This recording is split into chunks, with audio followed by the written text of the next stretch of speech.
الحمدللہ وکفا والصلاة والسلام علی سید الرسل وخاتم الانبیاء وعلی آلہ واصحابہ الذین اوفوا عہدا الذین هم خلاصۃ العرب العرباء وخیر الخلائق بعد الانبیاء اما بعد فاعوذ باللہ من الشیطان الرجیم بسم اللہ الرحمن الرحیم والذین ينقضون عہد اللہ من بعد میثاقہ وَيَقْطَعُونَ مَا أَمَرَ اللَّهُ بِهِ أَن يُوصَلَ وَيُفْسِدُونَ فِي الْأَرْضِ أُولَئِكَ لَهُمُ اللَّعْنَةُ وَلَهُمْ سُوءُ الدَّارِ اللَّهُ يَبْسُطُ الرِّزْقَ لِمَن يَشَاءُ وَيَقْدِرُ وَفَرِحُوا بِالْحَيَاةِ الدُّنْيَا وَمَا الْحَيَاةُ الدُّنْيَا إِلَّا مَتَاعٌ قَالَ النَّبِيُّ صَلَّى اللَّهُ عَلَيْهِ وَسَلَّمَ آيَةُ الْمُنَافِقِ ثَلَاثٌ إِذَا وَعَدَ أَخْلَفَ وَإِذَا اؤْتُمِنَ خَانَ وَإِذَا حَدَّثَ كَذِبَ صدق اللہ العظیم وصدق رسولہ النبی الأمی الکریم ونحن على ذلك لمن الشاہدین والشاکرین والحمد للہ رب العالمین۔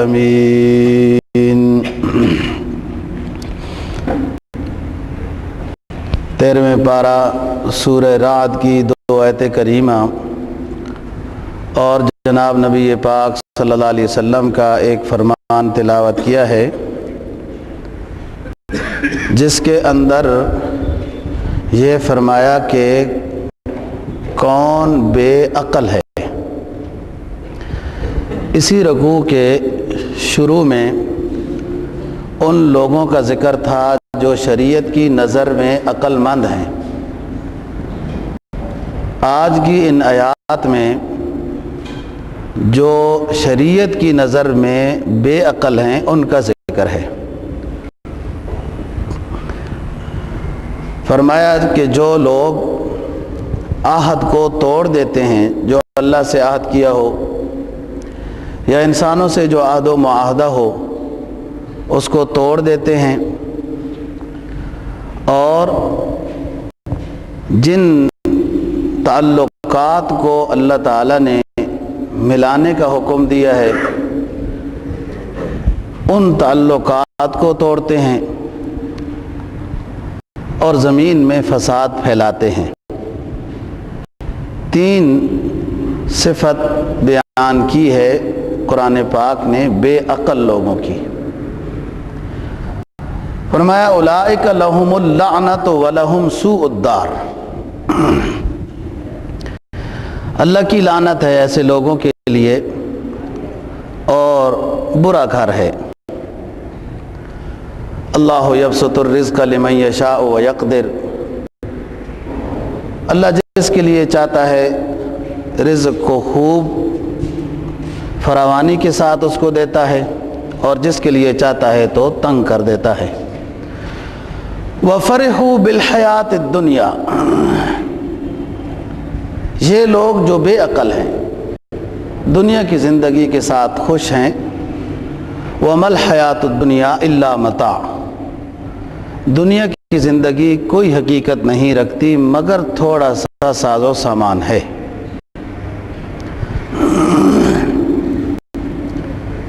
جناب نبی پاک صلی اللہ علیہ وسلم کے فرمان کا مفہوم یہ ہے کہ منافق کی نشانیاں یہ ہیں کہ وعدہ خلافی کرتا ہے، وعدہ کر کے وعدہ خلافی کرے گا اور اکثر گفتگو اس کی جھوٹ ہوگی، اور جب امانت اس کے پاس رکھی جائے تو وہ خیانت کرتا ہے۔ ایک اور حدیث میں جناب کا فرمان منافق کی نشانیوں کے بارے میں چوتھی علامت کا بھی ذکر ہے کہ جب اس کو غصہ آئے گا، کسی کے ساتھ لڑائی جھگڑا کرنے کی نوبت آئے گی تو گالیاں بہت زیادہ دے گا۔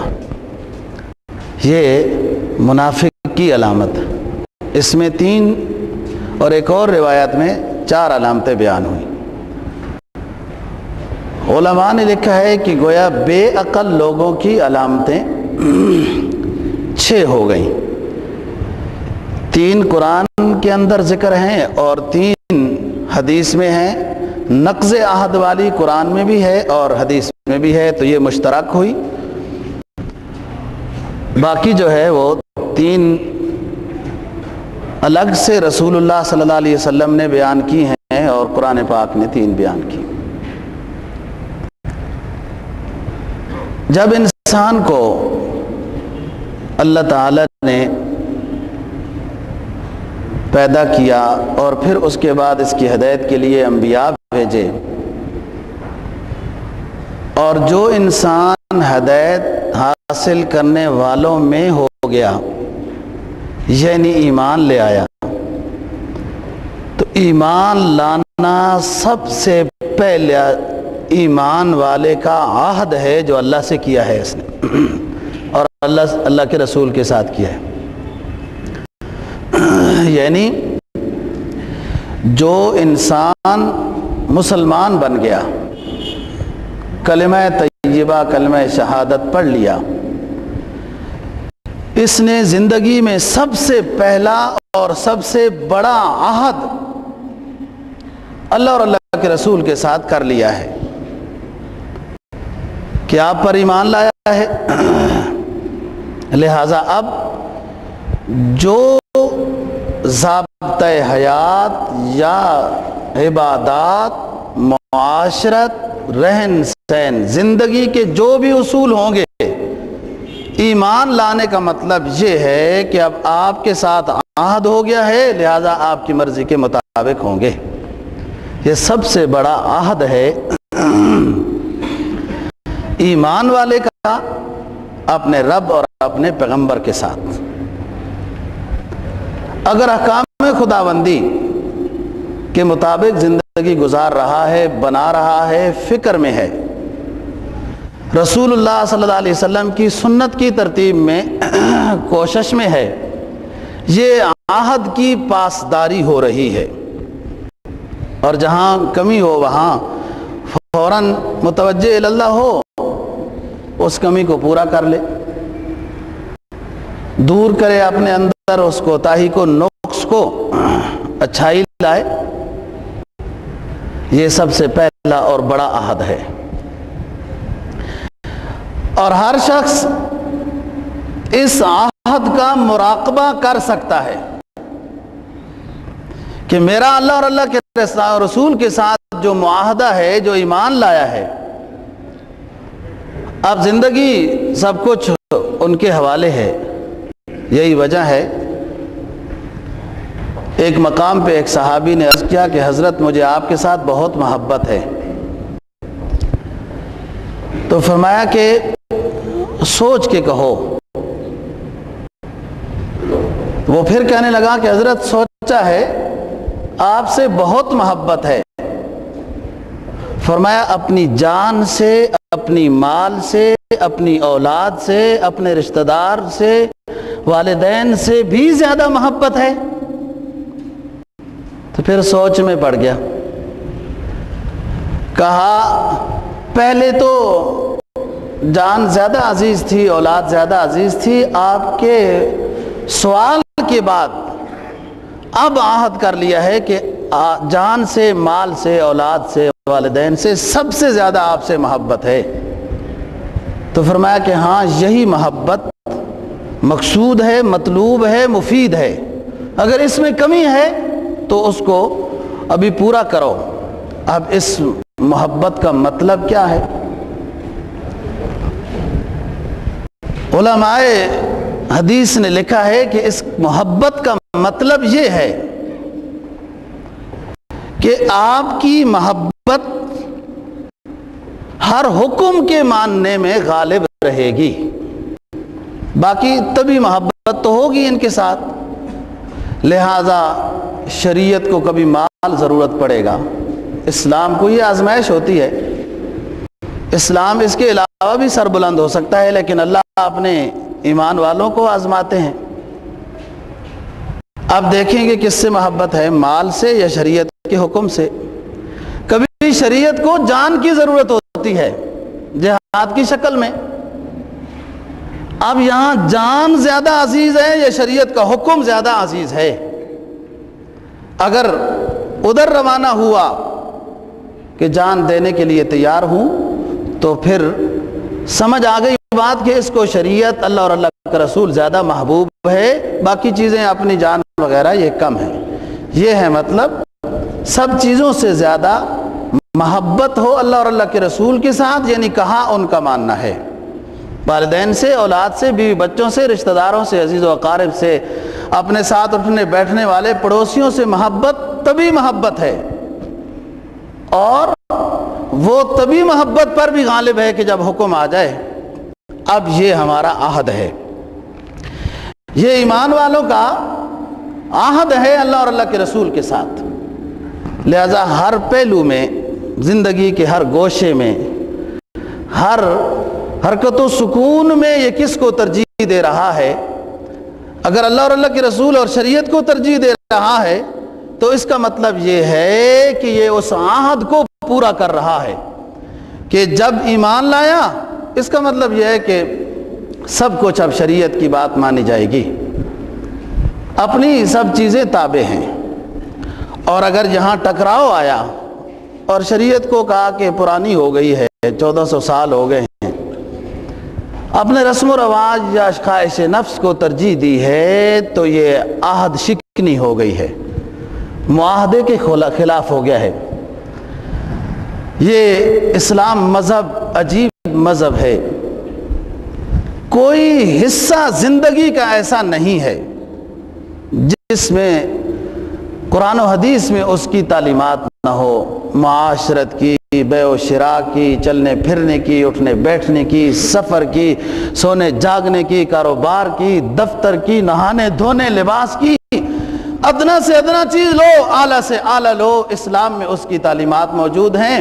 اگر ایمان والا شخص جو معاہدہ ہوا اس کا کلمہ پڑھنے کے بعد اسلامی ایمانی تقاضوں کے مطابق زندگی گزار رہا ہے تو عہد کو پورا کر رہا ہے، ورنہ اگر اس کے خلاف ہو رہا ہے تو عہد شکنی ہو رہی ہے، عہد توڑا جا رہا ہے۔ تو فرمایا کہ بے عقل کون ہے؟ والذین ینقضون عہد اللہ من بعد میثاقہ، کہ اللہ کے ساتھ ایک عہد کیا لوگوں نے اور اس کو توڑ دیتے ہیں۔ اب اس کی ایک تفسیر تو یہ کرتے ہیں کہ عالم ارواح میں سب روحوں نے عہد کیا تھا اللہ سے کہ آپ ہمارے رب ہیں، لہذا اس رب کے اس عہد کے مطابق جو نہیں چل رہے کافر بن گئے، تو یہ ینقضون عہد اللہ من بعد میثاقہ، کہ عالم ارواح میں عہد تھا، دنیا میں آ کر اس عہد کو توڑ دیا ہے، کفر کیا، شرک کیا ہے۔ ایک تو تفسیر یہ ہے اور اکثر یہی کرتے ہیں۔ دوسری یہ ہے جو پہلے کر چکا ہوں کہ ہم سب نے عہد کیا ہوا ہے کہ ہماری جان اپنی نہیں ہے، ہمارا صبح و شام اپنا نہیں ہے، ہمارے اوقات اپنے نہیں ہیں، ہم یہ پرچہ حل کر رہے ہیں اور کسی کے حکم کے مطابق چلنا ہے۔ اگر اس ترتیب پہ ہو رہا ہے تو عہد پورا ہے، جو ہم نے ایمان لایا وہ عہد پورا ہو رہا ہے، اور ایمان تو لایا ہوا ہے لیکن زندگی اپنی مرضی کے مطابق ہے یا ان کی مرضی کے مطابق ہے جو عدو اللہ و عدو الرسول ہیں، عدو الاسلام ہیں، عدو المسلمین ہیں۔ اگر اپنی خواہش کے مطابق ہے، شیطان کی خواہش کے مطابق ہے، یا ان کی نظریات کے مطابق زندگی اور رہن سہن ہو رہا ہے، تو یہ عدو اللہ، عدو الرسول، عدو الاسلام و عدو المسلمین کے اما اور اشارے کے مطابق زندگی گزاری جا رہی ہے، تو یہ نقض عہد ہو رہا ہے۔ عہد تو یہ ہے کہ اللہ ایمان لایا ہے، اور ایمان کی تشریح پڑھو نا، ایمان لایا ہم سب کچھ آپ کے ہیں، اب ہمارے وجود پر، ہمارے بیوی بچوں پر، ہمارے رہن سہن پر، ہمارے پڑوسیوں پر، ہر چیز پر آپ کا حکم چلے گا، ہم غلام ہوں گے۔ اسلام تابعداری، فرما برداری کا نام ہے۔ تو کہیں ہم بھی تو نہیں کہیں نقض عہد کر رہے، یہ سوچنا ہے کہ اس جماعت میں جو بے عقل ہے اس میں تو نہیں کہیں آ رہے، اور الحمدللہ اگر عقل مند میں ہے، عہد پورا ہو رہا ہے تو اس پر شکر ہے، اور اگر اس میں کمی ہے تو اس کمی کو کمی ساتھ رکھنا کمال نہیں ہوتا، کمیوں کو دور کرنا۔ بھائی داغ لگ جائے نا جسم پر تو وہ کپڑا پہنے رکھنا یہ کوئی کمال نہیں ہے، اس کو دھو کے صاف رکھنا کمال ہے۔ وہ صوفی کی طرح تو مت بنو نا کہ اپنے دامن کے ساتھ غلاظت باندھ کے رکھی ہوئی تھی ہر وقت، تو کہتا کیا ہے، ہم تو اس چیز سے بھی حقیر فقیر ہیں، ہم تو اس چیز سے بھی حقیر فقیر ہیں، اور نماز بھی اسی کے ساتھ ہی پڑھتا ہے، وہ باندھا ہوا ہے ساتھ، تو وہ حقیر فقیر، اور وہ اس غلاظت سے بھی ہم حقیر فقیر ہے، ظاہر ہے اس کی تو نماز ہی نہیں ہوتی کہ ساتھ غلاظت لٹکائے پھر رہا ہے۔ تو غلاظت عدو اللہ و عدو الرسول کے باتوں کو ماننا غلاظت ہے، نفس و شیطان کی بات ماننا یہ غلاظت ہے، یہ تاریکی ہے، یہ سیاہی ہے، یہ اللہ کی ناراضگی ہے۔ اس کو ساتھ لیے لیے پھرنا کوئی کمال نہیں ہے، اس کو توبہ کی شکل میں دور کر دینا یہ کمال ہے۔ تو ہم اس میں کہیں نہ پھر رہے ہوں کہ ہم سے بھی نقض عہد ہو رہا ہو۔ جس نے زندگی کو آسان بنانا ہو، بڑا آسان وظیفہ ہے کہ وہ شریعت کے مطابق بنائے، سب بات ماننے والے بن جائیں گے۔ تھوڑی سی تو ہوگی، اگر کچھ بھی نہ ہو تو پھر استدراج ہو جائے گا، پھر جادو ہے، کچھ تو ناراض ہوں گے نا، لیکن آپ اگر سچے نیت کے ساتھ دیندار ہیں تو وہ کانٹے بچھانے والے پھول پیش کریں گے، یہ سنت ہے پیغمبرانہ، لیکن تھوڑی سی ہوگی ایسی بات۔ زندگی کے گزارنے کا آسان وظیفہ یہ ہے کہ اپنے آپ کو شریعت کے مطابق بناؤ، اٹھنا بیٹھنا، رہنا سہنا، چلنا پھرنا، آرام جاگنا سب آسان ہو جائے گا، راحت ہو جائے گی، آپ کو سمجھ آ جائے گا کہ میری زندگی کا مقصد کیا ہے، ممکن ہے میں اس کے مطابق چل رہا ہوں، مقصد کے مطابق چل رہا ہوں۔ تو فرمایا کہ بے عقل لوگوں کی پہلی صفت یہ ہے ينقضون عہد اللہ من بعد میثاقہ۔ یہی فرمایا کہ منافق کی علامتیں تین ہیں۔ ایک تو وعدہ خلافی کرتے ہیں، وعدہ کر لیا اور وعدے کو پورا کرنا کوئی ضروری ہی نہیں سمجھا جاتا معاشرے میں۔ دیکھو بھائی، جب کسی کے ساتھ معاہدہ ہو، عہد ہو، اور آپ کا ارادہ ہے کہ میں نے پکا نہیں کرنا، آپ اس سے کہہ دیں ارادہ ہے میرا لیکن پکا وعدہ نہیں، تاکہ وہ مطمئن نہ رہے، خصوصاً ایسے امور میں کہ جن میں آپ کی وعدہ خلافی کی وجہ سے اس شخص کو دینی یا دنیاوی نقصان ہو۔ یہ اصول ہے وعدہ کے نبھانے کا اور وعدہ خلافی کا۔ ہر وہ وعدہ کہ جس میں اس شخص کی دینی یا دنیاوی آپ کے وعدہ خلافی کی وجہ سے حرج ہوگی، اس وعدے کی پاسداری واجب اور فرض ہے۔ اگر اس کو پورا نہیں کرنا تو کرتے وقت ہی کہہ دیا جائے کہ پکا وعدہ نہیں ہے، یا یہ کہ وقت سے پہلے اس کو بتا دیا جائے کہ میں معذرت چاہتا ہوں، نہیں آ سکتا ہوں، یا آپ نے جو قرض مانگا تھا وہ نہیں دے سکتا ہوں، کوشش کی تھی اس وقت سے پہلے بتا دے تو گناہگار نہیں ہوگا۔ اور دوسرا فرمایا اذا حدث کذب، بے عقل منافق کی علامت دوسری یہ ہے کہ وہ جب بولتا ہے جھوٹ بولتا ہے۔ غور کرے، شام کو سوچے کہ آج دن کو میں نے کتنے جھوٹ بولے ہیں، ان پر توبہ استغفار کرے اور کل کوشش کرے کم جھوٹ بولے۔ اتنے جھوٹ معاشرے میں بولے جاتے ہیں کہ جن کو جھوٹ ہی نہیں سمجھا جاتا۔ یہ فون اور موبائل مستقل ایک چیز ایجاد ہو گئی ہے جھوٹ کے لیے۔ صاحب موجود نہیں ہے، فلاں یوں نہیں، اور ادھر ہی موجود ہوتے ہیں، تو یہ سب جھوٹ ہی ہے۔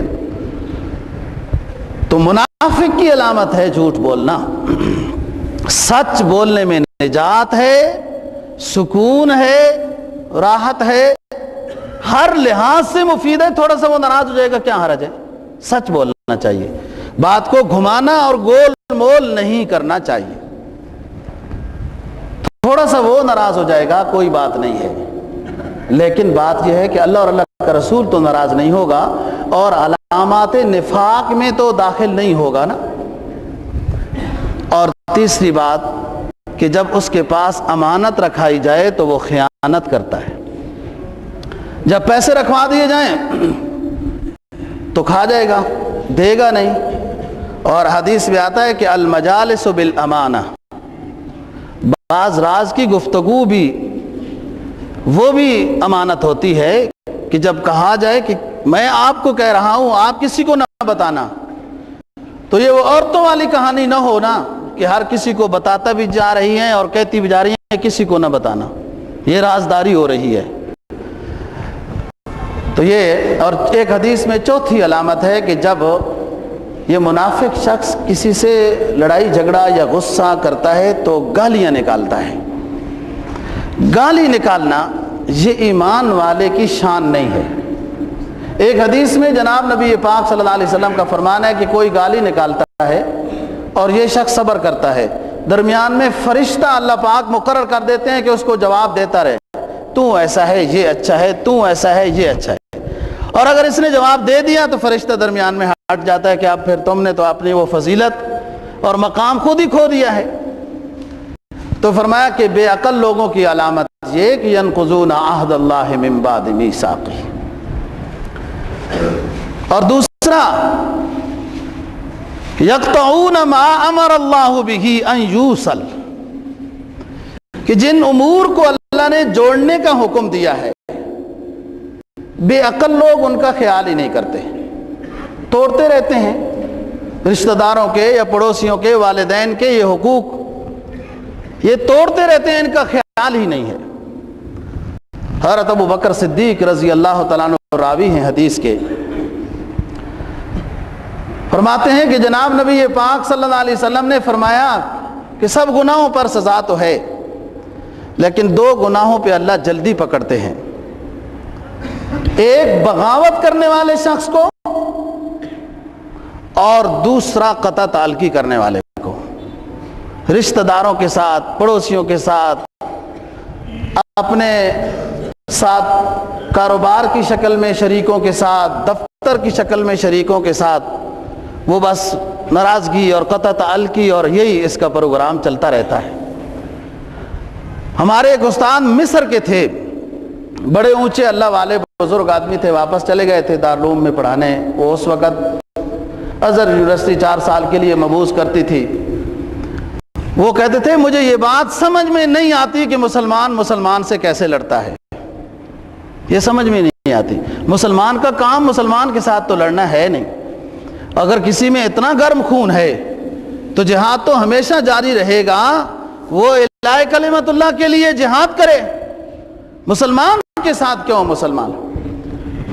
واللہ عالم بالصواب۔ ایک عجیب بات لکھی ہے علماء نے، تو غور کیا جائے تو وہ صحیح معلوم ہوتی ہے کہ جب مسلمانوں کو جہاد سے روکو گے تو یہ آپس میں لڑیں گے،